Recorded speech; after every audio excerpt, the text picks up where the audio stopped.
همین حالا می توانید سابسکرایب کنید و از ویدیوهای جدید ما با خبر شوید. روز بسیار واضحی به تحریک طالبان گفتم که شما اگر فکر کنین که امریکا را شکست دادن و فاتحانه وارد افغانستان میشین، این از فکرتان دور بکنین و یا ای که این عملی نیست و واقعا عملی نیست. شما ببینین اگر در جنگ میتونست کسی را یا جریانی را به ریشه کن میکرد و از جامعه به دور منداختش، زمانی که طالبان بیش از 90-95% خاک افغانستان گرفته بود و کشورهای هم به رسمیت شناخته بود و اکمالشان میکرد، حمایتشان میکرد، اونجا باید این نتیجه را میگرفتن.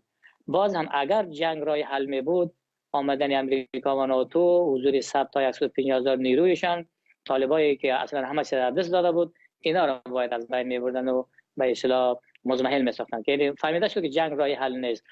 پس به اینا هم هشدار ما همین بود که جنگ رای حل نیست، بیاین که از طریق دیالوگ، تفاهم، مذاکره در راه حل خوب دسترسی پیدا بکنیم. افغانستان امروز ما افغانستان اکثریت خاک افغانستان زیاتر از 70% خاک افغانستان فعلا به دست ماست. ما در هر منطقه، در هر ولسوالی، در هر ولایت موجودیت داریم. ما تشکیلات منظم داریم در اون ولایتایی که دست کنترل ما والیا داریم، قاضیا داریم، قواتای پلیس و قواتای داخلی و خارجی و همه چیز به دست ماست.